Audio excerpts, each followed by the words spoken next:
Now, I don't know about you guys, but these last couple of weeks honestly have been a lot. And I think if we haven't learned anything, I think we have learned that in the club, we are not all fam. And even more so when it applies to your spiritual journey. Just because some people have the aesthetic of peace, love, prosperity, all the higher vibrations in life, doesn't mean that they actually possess that within themselves. You guys to be careful out here. I'm gonna need y'all to make sure that y'all stay ready so you don't have to get ready, okay? What's good in the YouTube hood? It's your girl Luna Nova, and I'm back with another video for you guys today. You guys have really been enjoying hearing me talk about love spells and how they go wrong and why they go wrong, but we haven't talked about spells going wrong or backfiring in general, and I think that needed its own separate video. So here we are today. So obviously, if you were watching this video, you were wanting to know what happens when a spell backfires. But I think we have to rewind a little bit to understand why something is backfiring in the first place. What does it mean when a spell backfires? Now, in my spiritual opinion, I think that when a spell backfires, this can happen in one of three different ways. This understanding of backfiring spells is usually associated around baneful or dark magic. Now, typically when you hear a spell has backfired, it usually means that the person has done some type of baneful magic or dark magic, and it somehow, some way has come back and hit them instead of the intended target. Now, in my lived experience, a very common sign of a backfiring spell is that a spell worked, but just not in the way that you intended or desired for the outcome. For example, if you do a money spell and you leave it pretty open to spirit's interpretation, then yes, you will come into some money, but just not in the way that you were looking for it.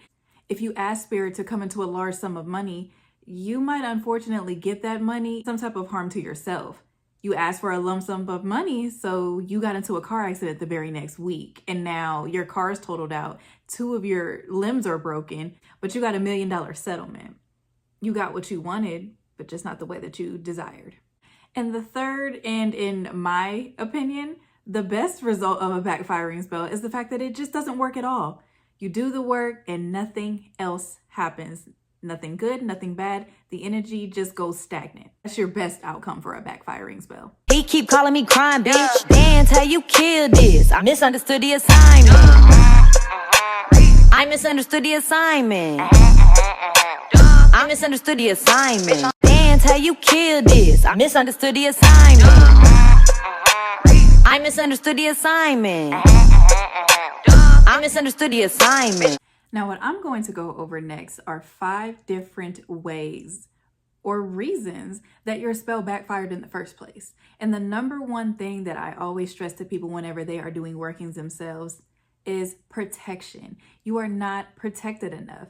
You are dabbling and getting into things without having any type of physical or spiritual protection over yourself. You are literally opening the door for so many things to happen to you because you have no type of protection. There are a few different things that you can do to layer up your work with protection to keep yourself protected. And one of those things would be make some type of protection charm, talisman, or just get you a good old Nazar. And if you don't know what a Nazar is, you've probably seen it, but you just know it as the evil eye. Now, just as a little example, I have a couple of Nazar charms that I have made that I keep on my keychain. So obviously that is to keep me protected while I am traveling, while I am driving my vehicle from other people, for myself, for the passengers. All around protection is needed while driving, especially if you live in Atlanta. If you know, you know. And another thing that you could make is a good old mojo bag. Now, I'm not going to show any of my personal ones because I'm not gonna give you guys any ammunition out here. You got to be careful. When people know that you are a spiritual individual and you are crafty, they will try to figure out what you're using to hit you with something worse, okay? Stop showing your spells online to people. That's another thing. Y'all have no type of safety. Y'all are just blatantly doing things and allowing negative energy to find its way in. Put up the block. All right, ladies, gents, and dames, we're gonna have some tea talk. So I have to be careful how I say this story But I'm just going to talk about how I think it's very important that you be careful about doing work on others. And yes, even if the target is a, I hope you understood that. Even if that target is, a little off white, you as a person of color, it can still come back to you. You have to just be careful. This is a tale of sometimes you might hit the target, but it might backfire. So, little Miss Suzanne, she decided she was having issues with a man, a gentleman, and she decided that, and little Miss, she did not have good behavior. She was not doing the best things while in the company or in the presence of the little gentleman. So the little gentleman was getting on her. So little Miss Suzanne decided that she was going to make a little concoction and give it to the little gentleman. And the work hit. The work did hit. The gentleman that took the drink, that was already enchanted with those bad intentions, right? He became, ill, a little stomach pain, right? But then little Miss Suzanne started to complain about how the little gentleman was just being, more mean to her and, more, I guess passive aggressive. And do you want to know? To this day, the little gentleman, months later, with no contact with little Miss, is still on her tail. Is still on her tail.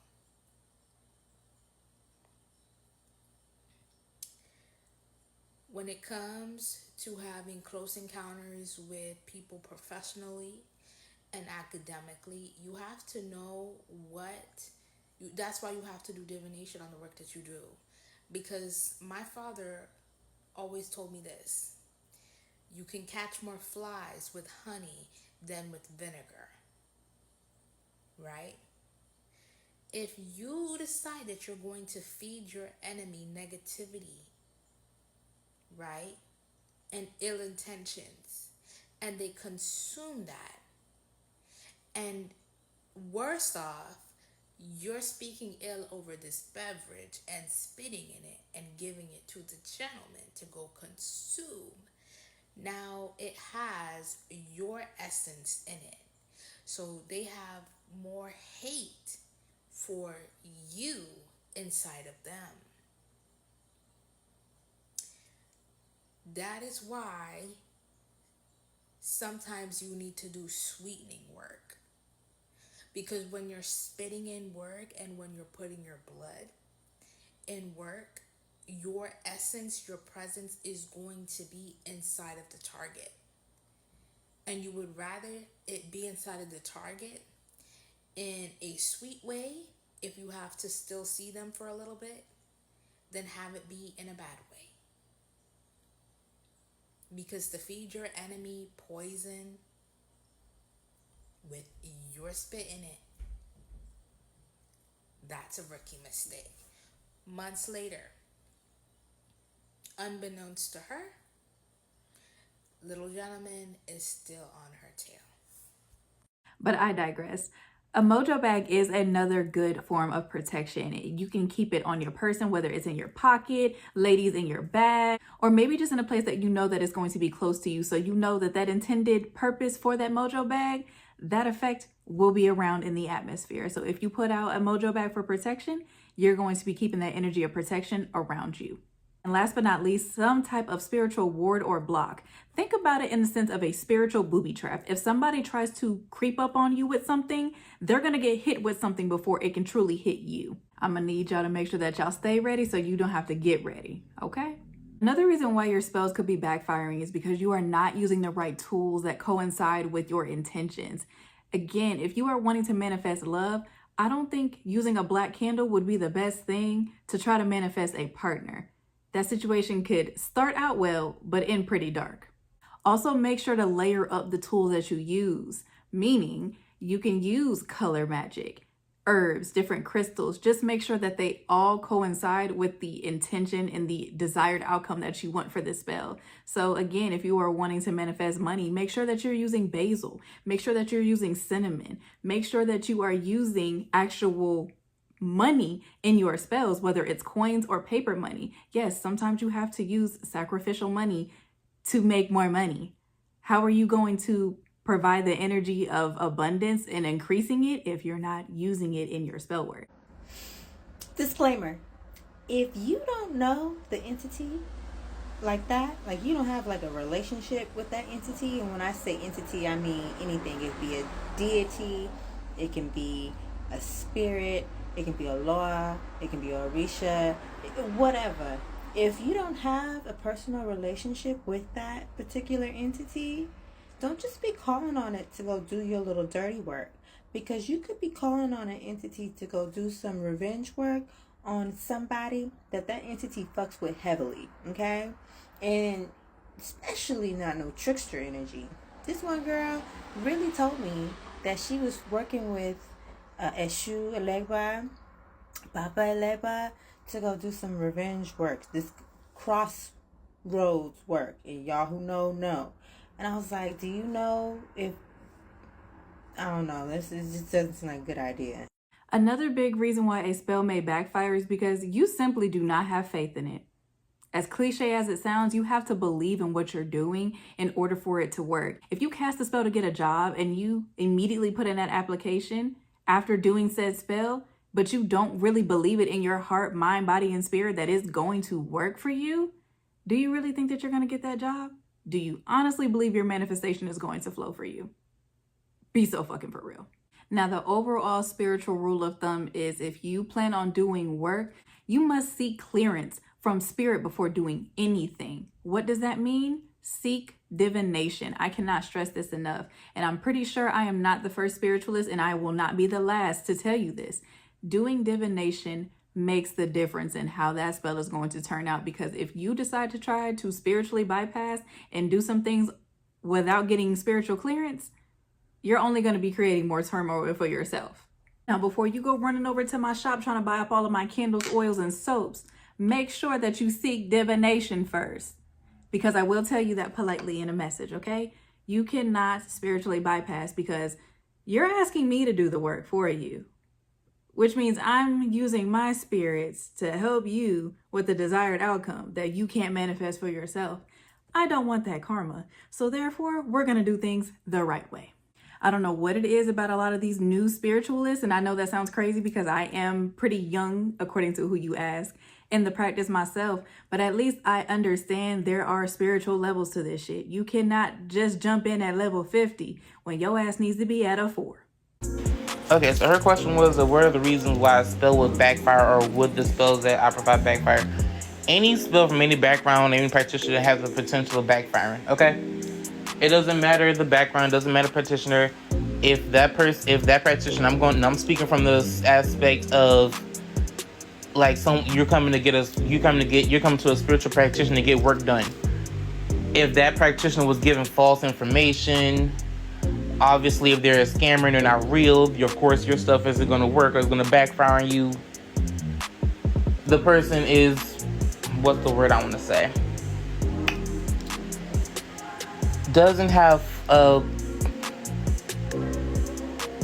they're not fully spiritually strong, if that makes sense. They don't have that full spiritual strength. They may show on camera and on video and on social media that they have, they messing with this, they messing with that, they must be so powerful. In actuality, they aren't. That again can cause backfire. What else? Not doing your divinations. A spiritual practitioner not doing their divinations again, / receiving false information from a client. Those type of things will cause a backfire on your spell work, and I'm gonna go ahead and tell you why. Okay, so the first one I'm going to talk about is with the spiritual scammers, and this one is a situation that happened to a client of mine a couple years ago.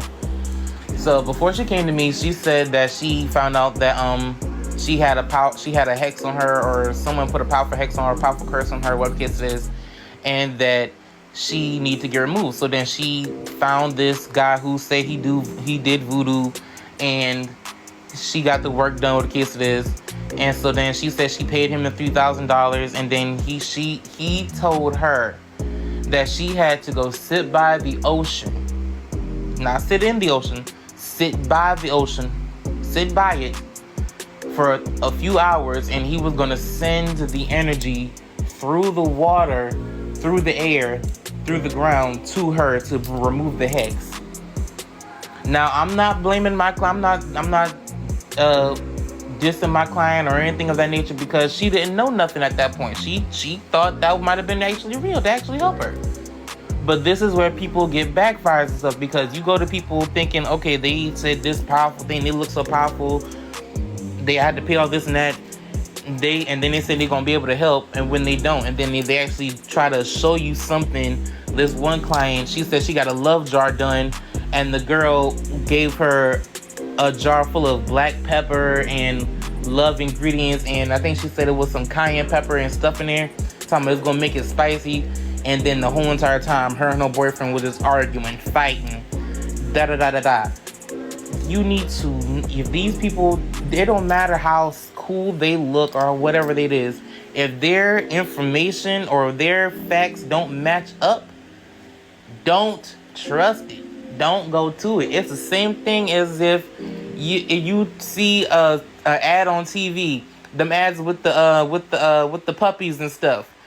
Half of us know them things are just somebody posting ads on TV just to get some money, but then some other people feel like it's real. You need to use your discernment and know which one is which, because obviously you're gonna get gypped. And last but not least, another reason why spells may backfire for you is because you did not close that spell correctly. If you are trying to manifest a new place to live because your lease is up and you got a few weeks to be out, be realistic with your spell. If you are wanting results in a certain time frame, make sure that you set a time frame and a close date, or is some type of closer on that spell. If you have to be out by the 15th, don't try to cast this spell on the 13th. Be realistic. Again, in reference to time, if you know that you have to move and you decide to do a new home manifestation spell to attract a home to rent, buy, whatever the case is, and you know that you have to be out on the 28th of the end of the month, don't try to cast this spell on the 21st thinking that spirit is just going to move mountains just because you decided to be lazy and wait till the last minute. You have to be realistic when you are casting. Now, in reference to closing a spell, make sure that you give yourself some type of wiggle room to stop things, because you started this, so you should be able to control it and put an end or stop to it. So let's say that you did put out a love spell, and let's say you did it the wrong way. Make sure that you put some type of working into that spell that would specify, if you say the incantation backwards, then that would break it. Or type of spell jar, the moment that the jar is broken or the wax has released the cork and opened up the spell again, that would release the results of the spell and it would no longer work. AKA coming to a close. Because sometimes you guys are literally spiritually binding yourselves to certain situations, people, places, and things because you decided to cast a spell with no end in sight. What do you think spirit is going to do? What you asked. Now, if you are in search of me to provide you with any type of spiritual workings, whether it is divination, spell candles, or anything of that nature, make sure that you are contacting me either through my business email, which I will leave here on the screen for you all, or my Etsy shop. I make sure to link my Etsy shop link on my bio, as well as in the description of all of my videos, just to make it a little easier for you guys to find the kid. And be sure to follow me on Instagram and Twitter because I am officially verified on both. I was verified on Twitter for the longest, but Instagram finally got with the program and said, okay, we see you, girl. We see your business. And I appreciate them for that. And once again, a huge thank you to everyone who has supported me in my craft, in my business, in my YouTube channel, and on my social media pages. You guys have been amazing. When I say I have met some interesting and unique souls the last couple of months, you guys have been awesome. Speaking of connections, as I see 111, make sure that you guys check out my community page. That way you can see what I've been talking about as far as my lovers and friends Valentine's Day mixer. The tickets are already available on Eventbrite, so make sure that you go ahead and get your tickets soon, okay? These events that I host usually sell out within the first couple of weeks of putting it out there, and make sure that you get your tickets so you don't miss out. We'll have drinks, good food, good music, a nice bonfire, and yours truly providing personal readings. Just a little something for the community to provide a mutual sense of love, community, and friendship. I do host these little events regularly, so make sure that you are keeping up with my social media pages to see when I am posting about them, as well as the details. But I think you've heard me chat enough about all of these different things that go wrong when you don't do your spells correctly or with the right intentions. So make sure, if you're going to cast, that you protect yourself, make sure that you layer your work, and make sure that you provide yourself with some type of way out if things do go wrong. But I'm gonna go ahead and get out of here because I do have some work of my own to do. It is Sunday and I do my own personal work on Sunday for ancestral veneration, and it's about time for me to change those offerings. But that being said, I'm gonna go ahead and get out of here. So make sure that you drink your water, mind your business, and stay prayed up and protected. And as always, Luna loves you.